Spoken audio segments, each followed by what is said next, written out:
ॐ अज्ञानतिमिरान्धस्य ज्ञानाञ्जलिशलाकया चक्षुरुन्मीलितं येन तस्मै श्रीगुरवे नमः। नमो ॐ विष्णुपादाय कृष्णप्रेष्ठाय भूतले श्रीमते भक्तिवेदान्त स्वामिन्निति नामिने। नमस्ते सारस्वते देवे गौरवाणी प्रचारिणे निर्विशेष शून्यवादी पाश्चात्यदेशतारिणे। जय श्री कृष्ण चैतन्य प्रभु नित्यानंद श्री अद्वैत गदाधर श्रीवासादि गौरभक्त वृंदा। हरे कृष्णा कृष्ण कृष्णा हरे हरे, हरे राम राम राम हरे हरे। ओम नमो भगवते वासुदेवाय। नारायणं नमस्कृत्य नरं चैव नरोत्तमं देवीं सरस्वतीं व्यासं ततो जयमुदीरयेत्। In this session, we'll be discussing from the 37th verse of the 8th chapter of the first canto of Srimad Bhagavatam, continuing the prayers by Queen Kunti. Apyadyanastvam swakrite hita prabho jihasasi svit surdonu jivinaha yesham nachanyat bhavatak padambujan parayanam rajasu yojitam hasam. The meaning of this verse is, O my Lord, you have executed all duties yourself. Are you leaving us today, though we are completely dependent on your mercy and have no one else to protect us, now when all kings are at enmity with us?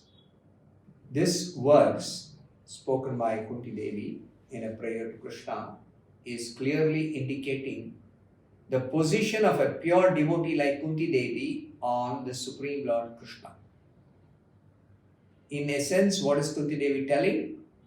My dear Lord Krishna, we are totally dependent on your mercy. We have no one else for protecting us. Only you are our protector. This is the factual position of everyone, not only Kunti Devi. But pure devotees know this, recognize this, and always take shelter of Krishna. The non-devotees, they try to take shelter of so many other so-called shelters, but nobody else can protect us, the living beings, except Krishna. Only Krishna can protect us. Because non-devotee means somebody who is in a very unsafe position, under the clutches of the illusory energy. It is not at all safe. It is not at all secure. It is not at all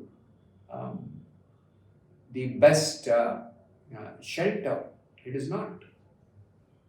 So Srila Prabhupada explains in the purport to this verse, the Pandavas are most fortunate because with all good luck, they were entirely dependent on the mercy of the Lord. In the material world, to be dependent on the mercy of someone else is the utmost sign of misfortune. See, in the material world, people want to be independent. That's the material disease. What is the material disease? To be independent of Krishna. Because our constitutional position is dependence on Krishna. And by becoming dependent on Krishna, not by becoming, by remaining dependent on Krishna, we are completely independent of all other persons, all other so-called sources of protection. But in the case of our transcendental relation with the Lord, it is the most fortunate case when we can live completely dependent on Krishna. The material disease is due to thinking of becoming independent of everything. This is a material disease. I want to be independent. But a cruel material nature does not allow us to become independent.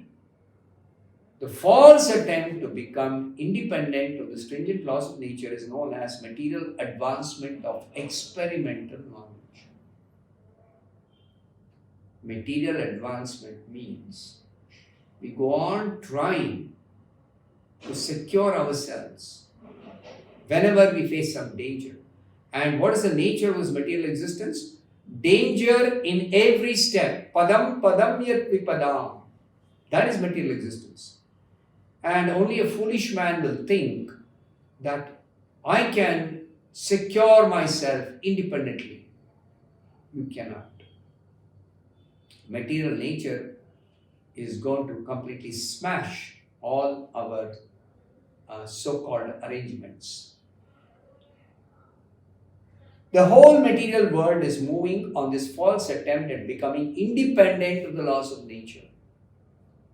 Beginning from Ravana. Ravana lived millions and millions of years back in some Treta Yuga, former age. This Ravana, he wanted to prepare a direct staircase to the planets of heaven and transport people against the laws of God. What are the laws of God? That anybody wants to elevate themselves to heavenly planets, they will perform pious activities and qualify themselves to go there.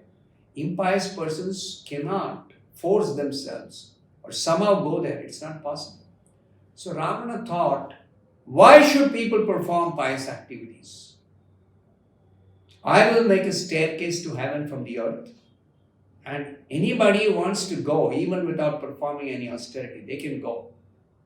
I will give them the access. This is what Ravana thought. But that is never to happen. So Srila Prabhupada says, beginning from Ravana down to the present age, they are trying to overcome the laws of nature. They are trying now to approach distant planetary systems by electronic mechanical power. Just like they are trying to go to the moon. But they cannot force themselves the way they are attempting. The highest goal of human civilization is to work hard under the guidance of the Supreme Lord Krishna and become completely dependent on Him. The highest achievement of perfect civilization is to work with valor, but at the same time depend completely on the Supreme Lord Krishna. This is the best achievement. The Pandavas were the ideal executors of this standard of civilization because they're pure devotees and they ruled the whole world, teaching people this principle. What is the principle that Pandavas were teaching? Completely depend on the Supreme Lord Krishna and you are safe, you're secure. That is the way to make spiritual progress and go back to Godhead. That is the way. Undoubtedly, the Pandavas were completely dependent on the goodwill of Lord Sri Krishna. But they were not idle parasites of the Lord. This is a very important point. Pandavas are dependent on the goodwill of the Supreme Lord Krishna does not mean Krishna will do everything. I don't have to do anything. No, they are not idle parasites. They were all highly qualified both by personal character and by physical activities. They were, in terms of character, they had the best character, as is very evident in the dealings of the Pandavas with everyone else. And they were also active physically also, not sitting back lazily and telling Krishna will do everything. Still, they always looked for the mercy of the Lord because they knew that every living being is dependent by constitutional position. The way we are made, the way we are, we depend completely on the Supreme Lord. The perfection of life is therefore to become dependent on the will of the Lord instead of becoming falsely independent in the material world. Somebody may say, I am an independent person in the material world. But that person is speaking in ignorance. Under illusion, somebody will think everything is fine with me now. That is because after the previous misery that somebody has faced, then they get some relief from that misery. They think everything is fine. But very soon, another misery is going to affect them. Miseries come one after another, one after another, one after another, one after another. There is some relief period between two miseries. And that period, people wrongly think, because right now I got some relief, some misery I was suffering. Therefore, I think everything is fine. I have become so habituated to suffering in this world that when I get relief, I think it's very nice.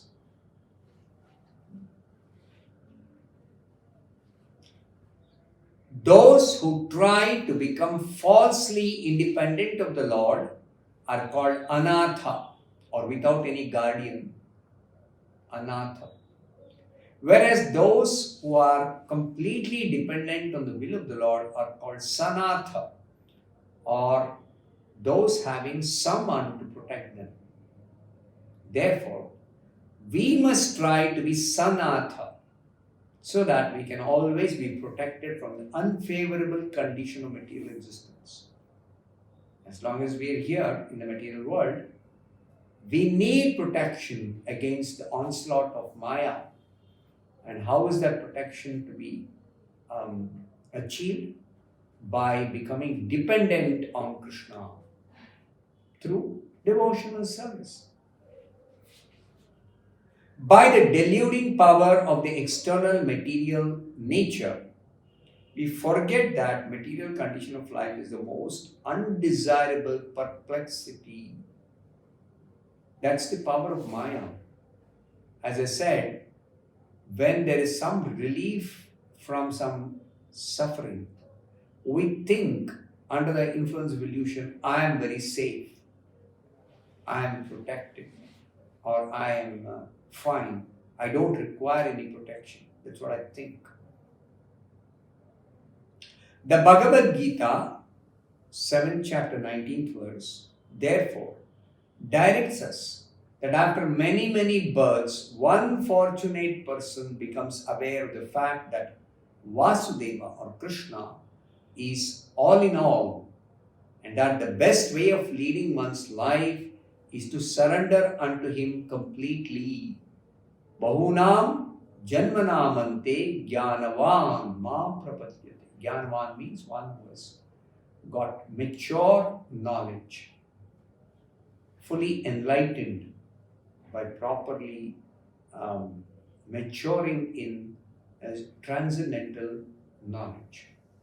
Such a person is actually a Mahatma. Mahatma means a pure devotee. All the members of the Pandava family were Mahatmas in household life. They were not renunciates. They were not living in a secluded place doing some meditation or tapasya. They were householders. They had responsible duties as Kshatriyas. Maharaj Yudhishthira was the head of these Mahatmas, these Pandavas. And Queen Kunti Devi was the mother. The lessons of the Bhagavad Gita and all the Puranas, specifically the Bhagavata Purana or Srimad Bhagavatam, are therefore inevitably connected with the history of the Pandava Mahatmas. The scriptures are teaching us that we should depend upon the Supreme Lord. That's what the scriptures are teaching us. And that is best illustrated by this description of the Pandavas' dependence on Krishna. For the Pandavas, separation from the Lord was just like separation of a fish from water. A fish cannot live outside of water. Similarly, devotees cannot live outside of the protection of Krishna. So Queen Kunti is persuading the Lord, please stay with us. Don't go away. Because we are totally dependent on you. So I'll stop here. Thank you very much. Hare Krishna.